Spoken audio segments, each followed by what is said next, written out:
बड़ी खबर आप तक पहुंचाते हैं। रायपुर से बड़ी खबर है। पूर्व डिप्टी सीएम टीएस सिंहदेव ने एक पोस्ट किया है। लिखा है कि पुरानी कहावत है, अंग्रेज चले गए औलाद छोड़ गए, जो बीजेपी पर बिल्कुल सटीक बैठती है। 1930 से 40 के दशक में उनके मालिक अंग्रेज सिखाकर गए।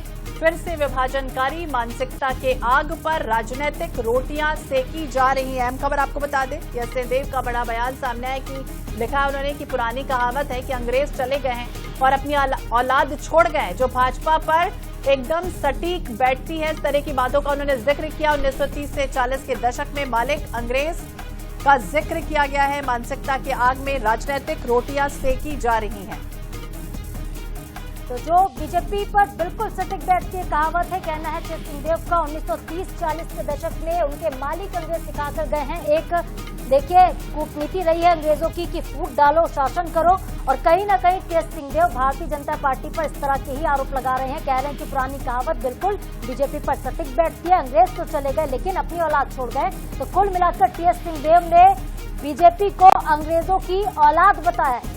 तो बिल्कुल, जब लगातार इस तरह के मामले सामने आ रहे थे कि कई धड़ों में बटी हुई इस समय कांग्रेस नजर आई थी, बीजेपी निशाना भी साध रही थी। हालांकि अब इसे लेकर जो वार पलटवार है वो शुरू भी हो चुका है। पुरानी कहावत का बाकायदा टीएस सिंहदेव ने जिक्र कर दिया एक बार फिर से। जिस तरह से कई गुटों में नजर आई कांग्रेस, और चाहे वो डॉक्टर चरणदास महंत हो या फिर डिप्टी सीएम टीएस सिंहदेव की बात हो, पूर्व मंत्री रविंद्र चौबे के बयानों को लेकर लगातार गुटबाजी इस समय चरम पर रही है, और फिर बीजेपी लगातार इसको लेकर हवा देती रही है। और अब देखिए इस पूरे मामले को लेकर टीएस सिंहदेव का बड़ा बयान सामने आया कि पुरानी कहावत है, अंग्रेज चले गए औलाद छोड़ गए हैं, और ये बात वो बीजेपी पर सटीक बैठती है, ये कह रहे हैं। तो बिल्कुल बीते दिनों अजय चंद्राकर का एक बयान भी आया था जिसमें कह रहे थे अमरजीत भगत से कि अब आपको कांग्रेस पार्टी छोड़ देनी चाहिए, क्योंकि कांग्रेस पार्टी आपका अपमान कर रही है, कांग्रेस में आपको नहीं रहना चाहिए। तो इस तरह के बयानों के बाद भारतीय जनता पार्टी ने जिस तरह से देखिए सोशल मीडिया पर कार्टून वॉर किए हैं और लगातार कांग्रेस को आड़े हाथों लिया। इसके बाद कांग्रेस पार्टी की तरफ से टीएस सिंहदेव आगे आए हैं और वो अंग्रेजों की औलाद बता रहे हैं बीजेपी को। कह रहे हैं कि फिर से विभाजनकारी मानसिकता की आग पर राजनीतिक रोटियां सेकने का काम बीजेपी कर रही है। पूर्व डिप्टी सीएम का पोस्ट हम आपको दिखा रहे हैं।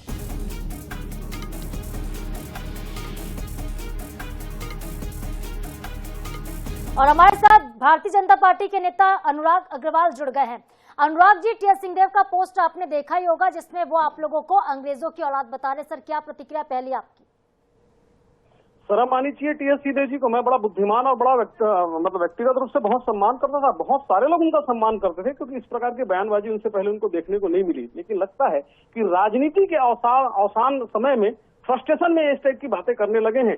इनको तो ये बात मालूम है, टीएस सिंहदेव जी को बहुत अच्छे से मालूम है किसने कहा था मैं एक्सीडेंटल हिंदू हूँ, शिक्षा से ईसाई हूँ, हरकतों से मुसलमान हूँ और एक्सीडेंटल हिंदू। किसने कहा था? नेहरू जी का ये जगत प्रसिद्ध जो उक्तियां हैं, क्या ये टीएस सिंहदेव जी ने नहीं पढ़े हुए हैं क्या? और आजादी के बाद लंबे समय तक अंग्रेजों के नियमों को, अंग्रेजों के कानून को, अंग्रेजों के शासन को चलाने वाले लोग इस प्रकार की बातें करेंगे, कितना दुर्भाग्यजनक है। और राजनीति में अगर राजनीति का स्तर इस स्तर तक गिर रहा है और टीएस सिंहदेव जैसे लोग इस स्तर तक ला रहे हैं, तो अब कांग्रेस किस फ्रस्ट्रेशन और बौखलाहट के दौर से गुजर रही है, आप समझ लीजिए। बिल्कुल। और सिंहदेव जी लगातार ये भी कहते रहे हैं कि दो धड़ों में बढ़ती रही है, इस तरह का आरोप बीजेपी ने भले ही लगाया हो, लेकिन अगर देखा जाए एकजुटता की बात होती जाए तो वो राजनीतिक रोटियां सेकी जा रही हैं, तो सिर्फ बीजेपी ही सेक रही है। अभी छत्तीसगढ़ ने कुछ दिन पहले ही देखा है कि 2.5 साल का फार्मूला चलता था और भूपेश जी और टीएस सिंहदेव जी की बहुत लंबे समय तक इस बातों को लेकर लड़ाइयां चलती रही।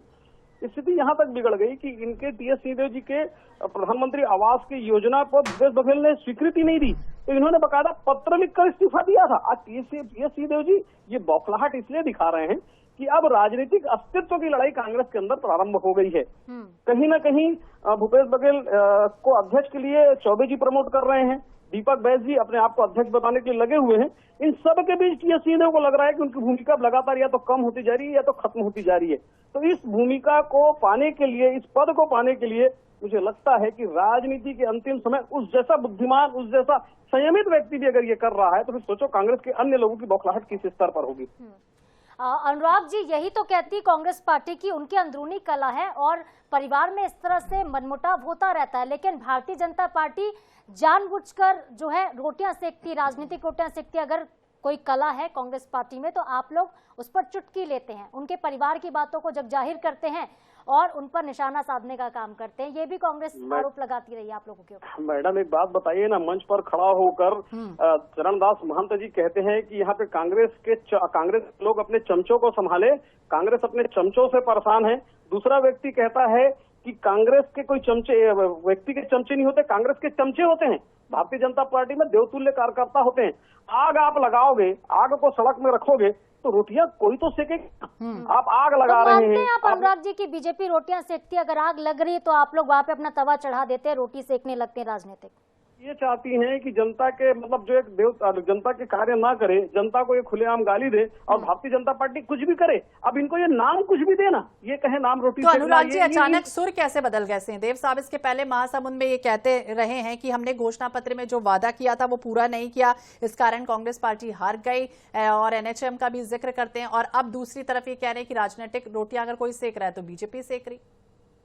मैं वही तो कह रहा हूँ मैडम, शब्द क्या देते हैं, शब्द देना इनके ऊपर निर्भर करता है।